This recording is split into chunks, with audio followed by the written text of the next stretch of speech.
Nous allons clôturer cette journée de colloque. Alors, je voulais vous indiquer que Pascal Riello, journaliste que nous avions invité, compte tenu de ce qu'elle avait fait, vous en avez le souvenir, elle avait fait un reportage extrêmement intéressant sur le juge et l'enfant, une mise en présence de la presse et des journalistes avant l'heure, avant d'avoir la possibilité de enregistrer ou filmer les audiences. Et son expérience sur la manière dont un tribunal pour enfants s'était déroulé était tout à fait enrichissante. Et je voulais, nous l'avions invitée pour qu'elle puisse voir à quel point peut-être les choses avaient changé ou n'avaient pas changé finalement, et nous fasse ce retour d'expérience en tant que grand témoin. Et malheureusement, pour des contraintes professionnelles auxquelles elle n'a pas pu échapper, elle n'est pas présente parmi nous. Et j'ai donc appelé à revenir autour de moi, en particulier celles qui avaient œuvré tout au long de cette journée et qui ont œuvré aussi à la préparation de ce colloque, que je tenais tout particulièrement à remercier. Josine, tu peux venir aussi, s'il te plaît. Tu as déjà immigré à Liège, visiblement, mais Josine Bitton a aussi toute sa place.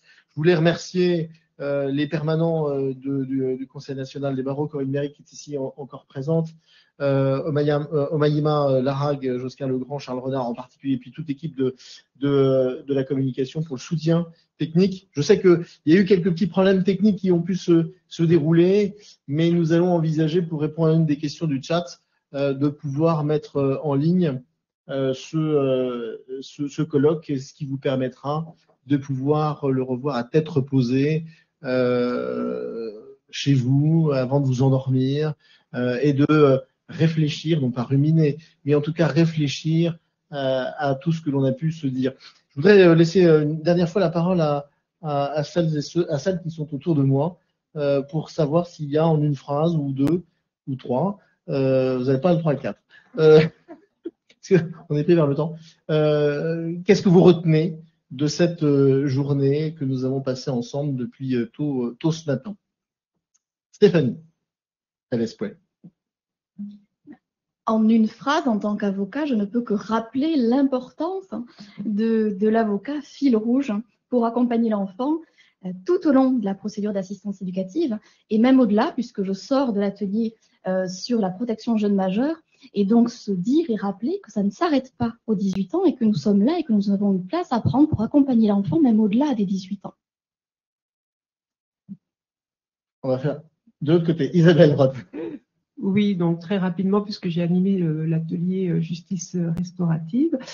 Eh bien, écoutez, je ne connaissais pas avant 15 jours le principe, enfin en tout cas dans ces grandes lignes, je connaissais le principe, mais je ne connaissais pas du tout les tenants et les aboutissants. Et je crois qu'aujourd'hui, tout comme ceux qui ont partagé cet atelier, j'ai appris beaucoup de choses, je me suis enrichie et je me dis que vraiment, c'est entre les mains de tous les acteurs, que ce soit avocats, juges ou éducateurs, et qu'il faut absolument se saisir de ce formidable outil. Merci Isabelle. Nawel ou Mère? Moi, j'ai envie de résumer ma journée par vive la Belgique, hein. Très clairement. Enfin, voilà, je me dis, voilà, si on a un exemple, on a la lumière devant nous, donc j'espère qu'on suivra le chemin.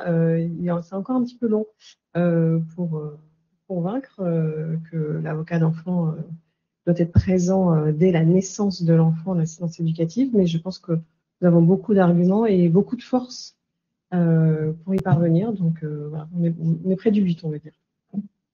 Espérons. Carole, Sully. Ouais, tout a été dit. Effectivement, comme l'a rappelé Stéphanie, et merci à Monsieur Diarra, parce que c'était vraiment très très intéressant votre intervention. Plus l'avocat est présent avec l'enfant jeune, plus l'accompagnement est sérieux, solide, de qualité, et plus on peut faire des belles choses. Voilà. Donc ça, avec une désignation rapide, plus un petit tour en Belgique, et on va y arriver. On lâche rien, on continue.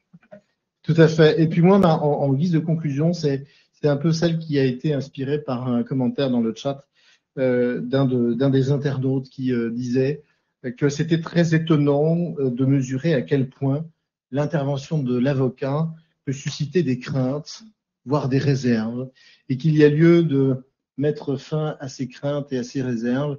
Et nous souhaitons que ce colloque, cette journée, ait pu permettre de lever ces réserves, de lever ces craintes, et que nous puissions aller de l'avant et que l'on ne se limite pas à ce que l'avocat soit celui qui porte la parole de l'enfant, parce que bien sûr qu'il porte la parole de l'enfant, mais c'est bien plus que cela. Ça me fait penser un peu à cette série que vous avez connue de Solange Peter, Histoire sans parole. Là, je parle d'un temps que les moins de 20 ans ne peuvent pas connaître. Et aujourd'hui, on considérerait qu'Histoire sans parole, ça n'a aucun espèce d'intérêt. Et on serait un peu comme Georges Valentine dans The Artist, qui est fini parce que puisqu'il ne peut pas s'exprimer et porter la parole, eh bien, il n'aurait pas le droit de pouvoir assister à un avocat, un enfant qui serait non discernant et qui ne pourrait pas s'exprimer. C'est tout l'inverse. Je pense que le droit à l'assistance d'un avocat doit être consacré au plus haut niveau, sans réserve. Et en tout cas, merci à celles et ceux qui ont porté cette voix tout au long de cette journée. Merci à vous, les participants, d'avoir résisté par toute votre attention. J'ai vu que personne n'avait sombré, n'était tombé dans des limbes ou s'endormait. Tout le monde était très attentif, prenait des notes. Et j'imagine que derrière le petit écran, les internautes étaient également comme cela. Merci, à très bientôt pour d'autres aventures. Au revoir.